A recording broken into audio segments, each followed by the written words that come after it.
एक योद्धा जो सदियों से अपनी पहचान छुपाकर शांत बैठा था, लेकिन जब स्वर्ग के देवताओं ने एक ऐसी तिलिस्मी मशीन बनाई जिसने हर जीव की तकदीर को अपना गुलाम बना लिया, तो उस योद्धा को फिर से अपने हथियार उठाने पड़े और आना पड़ा अपने उस मंकी किंग वाले अवतार में। लेकिन उसे अंदाजा नहीं था कि मुकद्दर की इस जंग में उसका सामना ऐसे देवताओं से होने वाला था जिनसे जीत पाना उसके लिए नामुमकिन हो जाएगा। मगर जब इस जंग में उसने अपनों को खोया तो उसके अंदर धधक गई वो आग जिसके आगे वो देवता भी कांपने लगे। ये कहानी है उस अमर योद्धा की जिसका नाम था सुन वुकोंग। कहानी की शुरुआत हुई उस दिन से जब वुकोंग अमर लोगों की डेस्टिनी काउंसिल में पहुंचा, जहां का हेडमास्टर स्वर्ग जाने वाले काबिल योद्धाओं का चुनाव करने वाला था। लेकिन वुकोंग मुकाबले में शामिल होने के बजाय ऊंची इमारत की छत पर जाकर उस जगह का जायजा लेने लगा और फिर उसने सीधे वहां की रसोई में पहुंचकर उनका खाना चुरा लिया। जब गार्ड्स के कप्तान के पास वो खाना पहुंचाया गया तो अपना खाना गायब देखकर कप्तान गुस्से में आ गया और जो लड़की खाना लेकर आई थी उसे मुक्का मारकर गिरा दिया। फिर अपने हथियार से उस पर वार कर दिया, पर तभी जूलियन नाम एक शख्स ने आकर उस लड़की को हमले से बचा लिया। कप्तान ने चिढ़कर अब जूलियन पर डंडे बरसाना शुरू कर दिया जिससे वो दूर जा गिरा। लेकिन तभी उसको पीछे से जोरदार लात पड़ी। ये अहाजी थी जिसकी बहादुरी के लिए सब तालियां बजाने लगे। सबके सामने हुई बेइज्जती से कप्तान और सैनिकों को और भी ज्यादा गुस्सा आ गया और वो अहाजी पर हमला करने के लिए कूद पड़े। लेकिन वो अहाजी तक पहुंच पाते उससे पहले ही एक जोरदार आवाज आई। जब अहाजी ने अपनी आंख खोलकर देखा तो वो सैनिक दीवार में ढंसा हुआ था। अचानक हुए हमले से कप्तान और उसके सैनिकों का मुंह खुला रह गया और जब उसने ऊपर देखा तो उसे पता चला कि वुकोंग अब उसके सिर पर उल्टा खड़ा था। वुकोंग ने कप्तान का चेहरा नोचकर उसे लात मारकर हवा में उछाल दिया।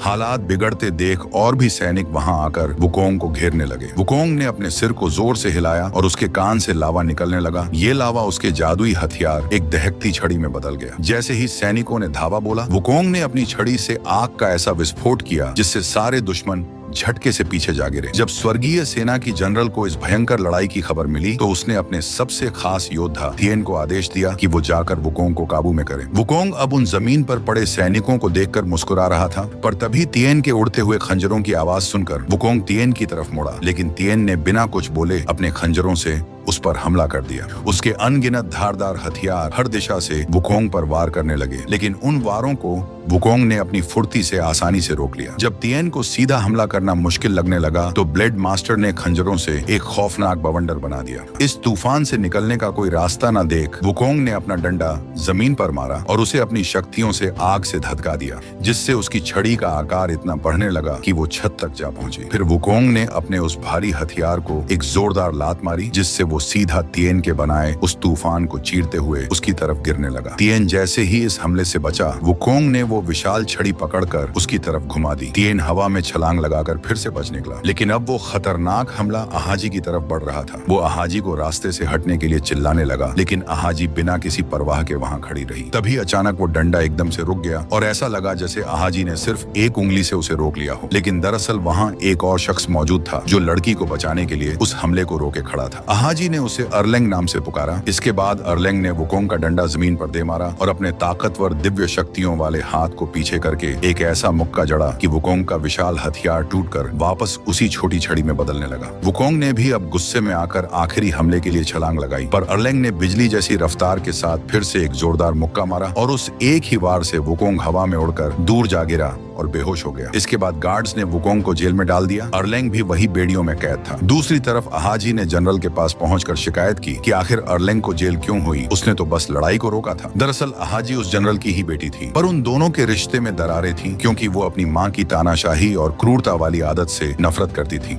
उधर जेल की सलाखों के पीछे कैद वुकोंग को अब भी लग रहा था कि उसके साथ नाइंसाफी हुई है। वुकोंग ने अर्लेंग को दोबारा लड़ने के लिए कहा, पर जब अर्लेंग ने मना कर दिया तो वुकोंग ने उसे उकसाने के लिए उसकी माँ की बेइज्जती करना शुरू कर दिया। दरअसल अर्लेंग की माँ को एक इंसान से प्यार हुआ था और अर्लेंग में आधा अंश इंसानों का था। अर्लेंग जैसे ही गुस्से में आकर लड़ने के लिए खड़ा हुआ, तभी जनरल और तिएन अचानक वहां जेल में आ गए। जनरल ने अर्लेंग की बेड़ियों को खोल दिया और उसे वहां से जाने का आदेश दिया। वुकोंग को लगा कि लड़ाई दोनों ने की थी, इसलिए उसे भी जाने दिया जाएगा। लेकिन तभी जनरल ने अपनी जादुई शक्तियों से एक बाइंडिंग मुकुट निकाला और तिएन ने वो मुकुट वुकोंग के सिर पर पहना दिया। वुकोंग इसे हल्के में ले रहा था, लेकिन जैसे ही जनरल ने मंत्र पढ़ना शुरू किया, वैसे ही वो तिलिस्मी मुकुट सिकुड़ने लगा, जिससे वुकोंग को ऐसा असहनीय दर्द हुआ कि वो जमीन पर गिरकर तड़पने लगा और आखिरकार आखिरकार उस भयानक दर्द के कारण बेहोश हो गया। अहाजी ये सब देख रही थी और वुकोंग को तड़पता देख उसे बुरा लगा। उसने चालाकी से अपनी माँ से मुकुट को काबू में रखने वाली वो छड़ी यह कहकर मांग ली कि वुकोंग को अब वो खुद सजा देगी। जनरल ने भी अपनी बेटी की काबिलियत परखने के लिए वो छड़ी उसे दे दी, लेकिन साथ ही अहाजी को हिदायत भी दी कि वो हर पल उस पर अपनी नजर रखे। उधर बेहोशी की हालत में वुकोंग को अपने अतीत के सपने आने लगे। बहुत समय पहले स्वर्ग की एक रहस्यमयी मशीन डेस्टिनी एस्ट्रोलैब इंसानों की किस्मत को काबू में रखने की ताकत रखती थी। उसी समय एक महाकाय योद्धा का जन्म हुआ जिसने अपनी तकदीर को स्वीकार करने से मना कर दिया और उसने डेस्टिनी एस्ट्रोलैब को तबाह करने के लिए स्वर्ग की सेना के खिलाफ एक भयंकर जंग छेड़ दी और पूरी सेना को घुटनों पर ला दिया। लेकिन आखिरकार अपनी पूरी ताकत लगाकर स्वर्गीय सेनाएं उसे मारने में कामयाब रहीं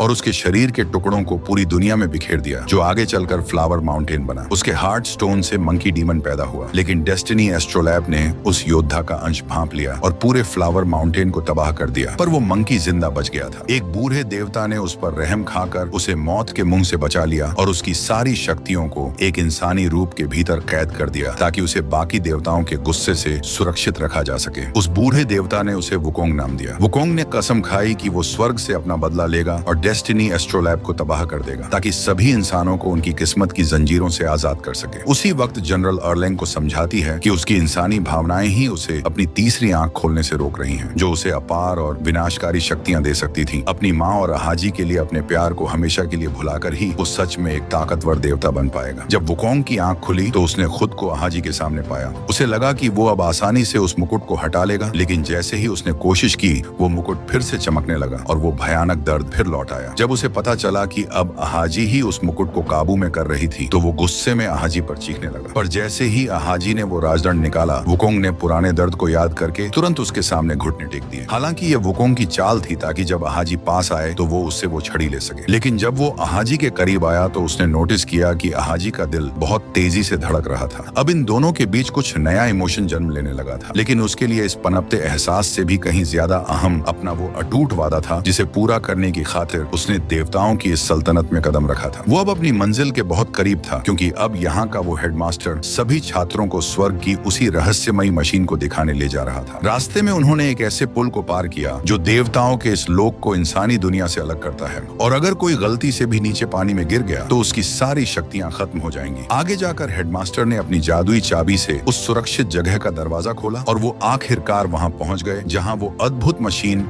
डेस्टिनी एस्ट्रोलैब थी। वुकोंग ने अंदर जाते ही मौके का फायदा उठाकर वो जादुई चाबी चुरा ली। जनरल को भी वुकोंग की मंशा पे शक था, इसीलिए वहां मौजूद भीड़ को स्वर्ग का इतिहास बताते वक्त उसने जानबूझकर फ्लावर माउंटेन की तबाही का जिक्र किया ताकि वो वुकोंग के इरादों का साफ पता लगा सके। उस औरत की बेरहम बातें सुनकर वुकोंग का खून खौलने लगा। वुकोंग को उकसाने के बाद जनरल को यकीन हो गया था कि स्वर्ग पर हमला करने वाला वो पुराना शैतान आज भी वुकोंग के भीतर जिंदा है। जनरल ने तिएन को आदेश दिया कि वुकोंग कुछ करे, उससे पहले ही वो उसे खत्म कर हार्ट स्टोन वापस लेकर आए। लेकिन तब तक वुकोंग ने उस गुप्त दरवाजे तक पहुंचकर जादुई चाबी से उसे खोल लिया था। उसने अपनी छड़ी निकाली, लेकिन जैसे ही वो हमला करने के लिए आगे बढ़ा, दरवाजे से एक तलवार तेज गति से उसकी तरफ आने लगी। वुकोंग अपनी फुर्ती का इस्तेमाल करके उस वार से बच गया, लेकिन उसने देखा कि एक बार फिर अर्लेंग उसका रास्ता रोके खड़ा था। अपने मंजिल के इतना करीब होने के बाद भी अब वुकोंग का वहां पहुंचना काफी मुश्किल हो गया था। गुस्से में आकर वो अपने हथियार को फिर से बड़ा करने लगा, लेकिन अर्लेंग ने तुरंत अपनी बर्फीली तलवार निकाली और वुकोंग पर हमला बोल दिया और उसकी दहकती आग की छड़ी को अपने वार से फिर से ठंडा कर दिया। अर्लेंग ने इसके बाद लगातार ताबड़तोड़ वार किए, पर वुकोंग भी बड़ी फुर्ती से उसके हर हमले से बच निकला। लेकिन उनकी इस भयंकर भिड़न से पुल टूटने लगा और देखते ही देखते वहाँ एक खौफनाक तूफान खड़ा हो गया। तिएन भी अब वुकोंग के खिलाफ मैदान में कूद पड़ा और अब उन दोनों का साथ में सामना करना वुकोंग के लिए मुश्किल लगने लगा। हर तरफ से हो रहे हमलों को रोकना अब संभव नहीं था। तभी अहाजी भी जूलियन को लेकर पुल पर आ गई और उन्हें लड़ाई रोकने के लिए कहने लगी,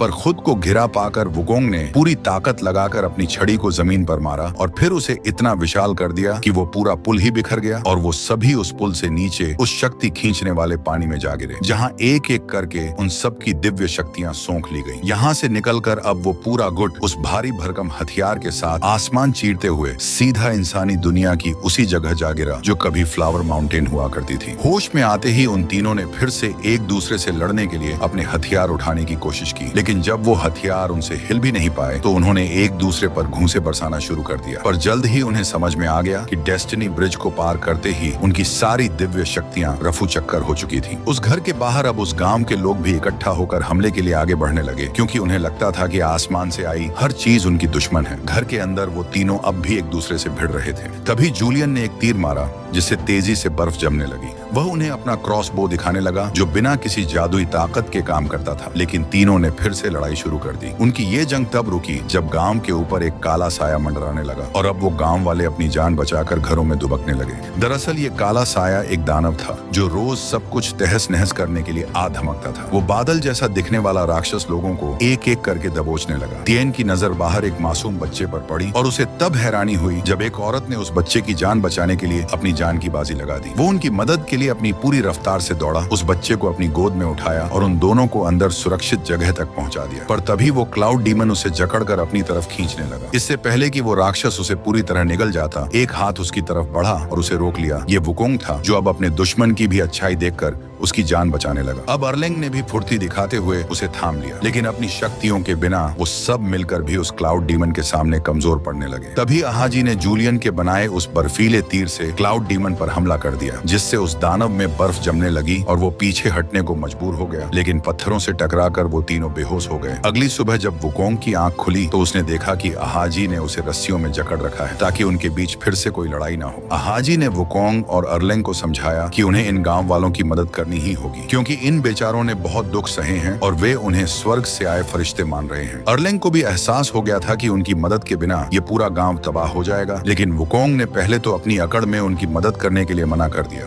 पर जैसे ही उसने गांव वालों की बदहाली को अपनी आंखों से देखा और जब अहाजी ने फिर से उसे समझाया तो वो उनकी मदद के लिए मान गया। तिएन ने सभी को बताया कि दरअसल वो बादल स्वर्ग का ही हिस्सा था जो रास्ता भटककर खंडहरों की काली शक्तियों का शिकार हो गया। इसके बाद उसने पूरे गांव की एक एक बूंद पानी को उड़ा लिया, जिसकी वजह से वहां अकाल पड़ गया। अब उन्होंने गांव वालों के साथ मिलकर उस शैतान को झांसा देने के लिए एक मास्टर प्लान बनाया, जहां एक नकली सूर्यास्त का नाटक करके भारी तोपों से बर्फीले बम दागने की तैयारी की गई। गांव वालों ने अपने सारे लाल कपड़ों से पूरी जगह को ढक दिया। उनकी यह तरकीब काम कर गई और देखते ही देखते आसमान में अंधेरा छाने लगा, क्योंकि वो खौफनाक दानव ठीक गांव के ऊपर आ धमका। उस दानव ने इतना तेज तूफान उठाया कि सब लोग इधर उधर उड़ने लगे। वो बर्फ के गोले दागने वाली टोप भी हवा की तेज रफ्तार के कारण पलट गई। तभी वो दानव एक शख्स को अपने सिकंजे में लेकर ऊपर खींचने लगा, लेकिन वुकोंग ने सोच लिया था कि वो अब किसी और इंसान को कुर्बान नहीं होने देगा। वुकोंग ने उसे कस के पकड़ लिया, पर अब वो भी उस दानव की तरफ खींचने लगा। तभी अचानक सभी गांव वालों ने आकर उनको उस दानव की तरफ जाने से रोक लिया। अर्लेंग और उसकी टीम ने आकर आसमान की तरफ बर्फीले तीरों की बौछार कर दी। तभी तिएन ने एक जलती हुई मशाल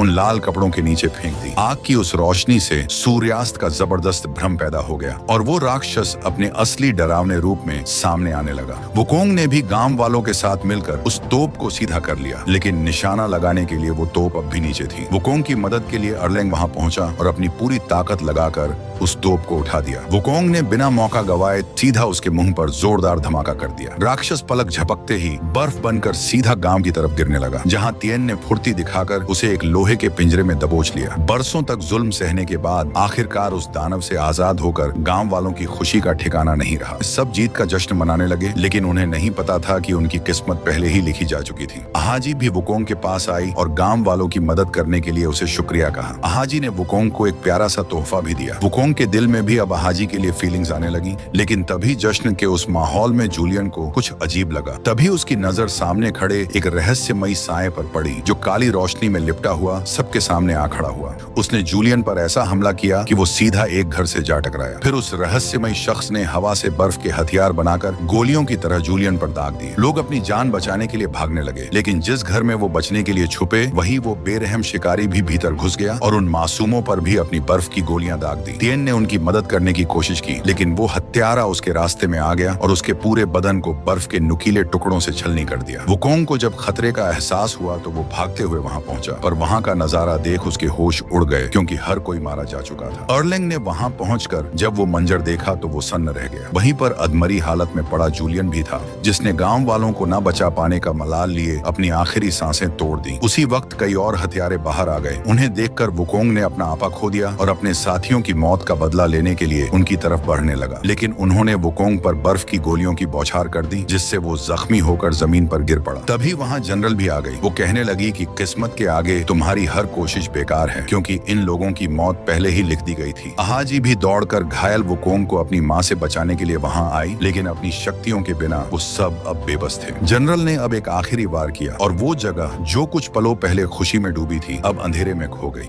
कुछ दिनों बाद जब अहाजी की आंख खुली तो वो एक काल कोठरी में थी, जहां अर्लेंग भी मौजूद था, जिसने अब स्वर्ग के उस क्रूर फैसले के आगे घुटने टेक दिए थे। वो उससे कहता है कि हमने किस्मत के खिलाफ जाकर बहुत बड़ी गलती की थी। वुकोंग जेल के सबसे निचले और अंधेरे हिस्से में बंद था, जहां वो नरक जैसी पीड़ा सहकर भी सिर्फ अहाजी के इंतजार में मौत को भी इनकार कर रहा था। जब अहाजी उसके पास पहुंची तो उसे देखकर इस भयानक हालात में भी वुकोंग के चेहरे पे मुस्कान आ गई। अपने दोस्त को दर्द से आजाद करने के लिए अहाजी ने पत्थर दिल बनकर उससे कहा कि वो उससे नफरत करती है और उनके बीच अब सब कुछ खत्म हो चुका है। वो उसे यकीन दिलाने लगी कि फ्लावर माउंटेन अब कभी नहीं लौटेगा और इस मुकद्दर की जंग को कभी नहीं जीता जा सकता। टूटे हुए दिल और गहरी मायूसी के साथ वुकोंग ने अब जीने की जिद छोड़ दी और वो धीरे धीरे राख बनकर हवा में उड़ने लगा। पीछे सिर्फ वो हार्ट स्टोन और अपना स्कार्फ छोड़ गया। अहाजी ने खुद से वादा किया कि वो अपने दोस्त का अधूरा काम पूरा करेगी और उस स्कार्फ को फ्लावर माउंटेन की तरफ फेंक दिया, जहां वो सीधे उस तहस हो चुके गांव में जा गिरा। उसी वक्त अर्लेंग ने भी हार्ट स्टोन जनरल को सौंप दिया और अपनी सारी इंसानियत को भुलाकर अपने माथे की वो तीसरी आंख खोल ली, जिससे उसे असीम शक्तियां मिल गईं। उधर उस बूढ़े देवता ने उस स्कार्फ को थामा और उस नर्क जैसी जगह में वुकोंग को पुकारा। वुकोंग को लग रहा था कि अब उसके पास कुछ नहीं बचा, लेकिन तभी उस बूढ़े ने सच्चाई का खुलासा किया। उसने बताया कि भले ही वुकोंग ने हार्ट स्टोन खो दिया, पर इसी वजह से अब वो अपने उस इंसानी शरीर के बंधनों से आजाद हो चुका था और अब अपना असली रूप ले सकता है। अब फैसला उसे करना था कि वो इस लिखी हुई तकदीर के आगे झुकेगा या अपने दिल की आग से इसे राख कर देगा। वुकोंग ने जमीन में गड़े उस हथियार को पकड़ा और उसे एक बार फिर दहकती आग की लपटों से रोशन कर दिया। वो भारी भरकम हथियार जमीन का सीना चीरते हुए हवा में उठने लगा और आसपास सब कुछ ताश के पत्तों की तरह ढहने लगा। धूल के गुब्बार से निकलकर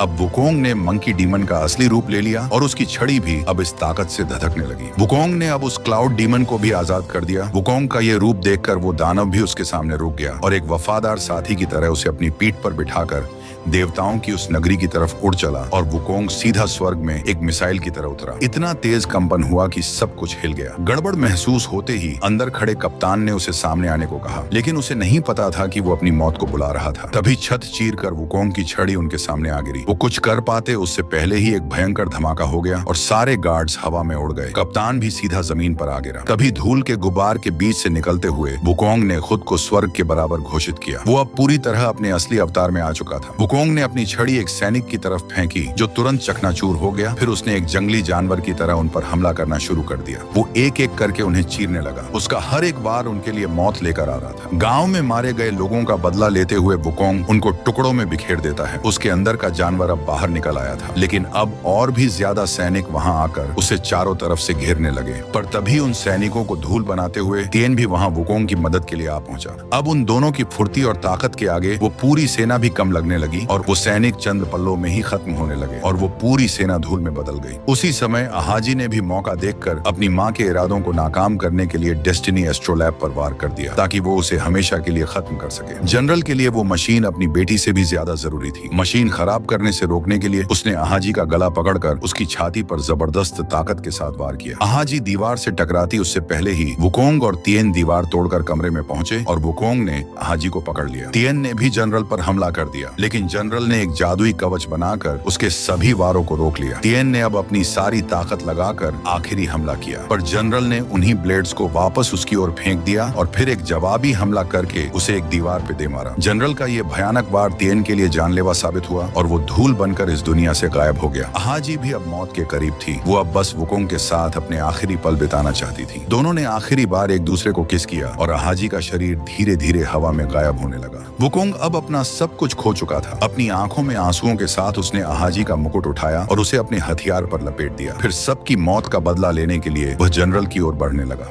जनरल ने अपने चारों ओर फिर से दीवार बना ली, लेकिन वुकोंग गुस्से में उस पर बार बार वार करता रहा। आखिरकार वो दीवार कमजोर पड़ने लगी और जब सारी ताकत लगाकर अपने हाथों से उसने दीवार को दो हिस्सों में तोड़ना शुरू किया, तो जनरल ने मजबूर होकर उन्हें बाहर टेलीपोर्ट कर लिया और अपने बनाए हुए ब्लेड से वुकोंग पर हमला शुरू कर दिया। लेकिन वुकोंग ने आसानी से उन सभी को रोक दिया। जनरल ले अब एक विशाल ब्लेड से वुकोंग पर हमला किया, लेकिन उसने फुर्ती दिखाकर अपनी छड़ी से उसके टुकड़े टुकड़े कर दिए। तभी अचानक अर्लेंग ने भी वुकोंग पर हमला बोल दिया। हमले से वुकोंग दूर जा गिरा। वो अब गुस्से में आकर अर्लेंग की ओर दौड़ा और उनके बीच भीषण लड़ाई शुरू हो गई, लेकिन अर्लेंग ने फिर से अपने वार से वुकोंग को पीछे धकेल दिया। फिर अर्लेंग ने एक वार से विशाल बर्फीला हथियार बनाया और उसे वुकोंग पर दे मारा और वो पहाड़ों की ओर धकेलता हुआ चट्टानों से जा टकराया। वुकोंग ने भी जवाबी हमला करके अपना हथियार अर्लेंग की तरफ फेंका, लेकिन अर्लेंग ने उसे रोककर उसकी छड़ी के टुकड़े टुकड़े कर दिए। अब वुकोंग ने अर्लेंग के हथियार को उन टुकड़ों से ढककर हवा में उछाल दिया और दोनों ने पूरी ताकत से एक दूसरे को एक मुक्का मारा, जिससे एक विशाल विस्फोट हुआ। जब धूल छटी तो अर्लेंग शांति से खड़ा था। दरअसल जब अर्लेंग ने वुकोंग पर वार किया तो उसके दिल में अहाजी की मौजूदगी महसूस की। उसकी मौत का एहसास करके अर्लेंग की इंसानी भावनाएं फिर से जाग गई। अहाजी की यादों को छोड़ने से इनकार करते हुए उसने जनरल की कठपुतली बनकर रहने से मना कर दिया। अब जनरल ने अपनी जादुई शक्तियों का इस्तेमाल करके एक विशाल टाइटन बनाया ताकि दोनों को खत्म कर सके। वुकोंग ने जमीन पर मुक्का मारकर आग का एक गोला निकाला जो उसके हथियार में बदल गया। इसके बाद वुकोंग ने अपनी छड़ी को उस टाइटन की दिशा में फेंक दिया और उसके बड़ा होने पर उस पर छलांग लगा दी। वो अपने हथियार पर भागते हुए तेजी से टाइटन की तरफ बढ़ने लगा। वुकोंग को टाइटन की तरफ बढ़ता देख अर्लेंग ने भी दौड़ना शुरू किया और हवा में तैरते हुए पत्थरों पर छलांग लगाते हुए उस विशालकाय टाइटन की ओर बढ़ने लगा। उसी वक्त वुकोंग ने भी अपनी विशाल छड़ी के नीचे कूदकर उसे अपनी पूरी ताकत के साथ टाइटन पर घुमा दिया। अब उन दोनों ने एक साथ अपना आखिरी वार किया। अर्लेंग ने उस टाइटन के बीचों बीच भयानक मुक्का मारा और वुकोंग ने अपनी विशाल छड़ी से उसके सिर पर सीधा वार कर दिया। उस वार ने टाइटन के सिर के 2 हिस्से कर दिए और उसके अंदर मौजूद जनरल भी उस ऊर्जा से फटने लगी। आखिरकार जनरल और डेस्टिनी एस्ट्रोलैब को खत्म करने के बाद वो दोनों फिर एक दूसरे के सामने खड़े थे। अर्लेंग ने वुकोंग को कहा कि इस बार अहाजी ने उसे बचा लिया, लेकिन अगली बार जब वे मिलेंगे तो उनके बीच मौत की लड़ाई होगी। इसके बाद वो दोनों अपने अलग अलग रास्तों पर निकल पड़े। अर्लेंग स्वर्ग की सेना का नया जनरल बना और वुकोंग ने उन सब लोगों को इकट्ठा किया जो अपनी किस्मत स्वीकार नहीं करना चाहते थे और देवताओं के खिलाफ एक ऐसा युद्ध छेड़ा जो सैकड़ों वर्षों तक चला। इसी के साथ फिल्म की कहानी का अंत हो जाता है। अगर आपको ये वीडियो पसंद आया तो इसे लाइक करें और ऐसी ही और मूवीज के लिए चैनल को सब्सक्राइब करना न भूलें।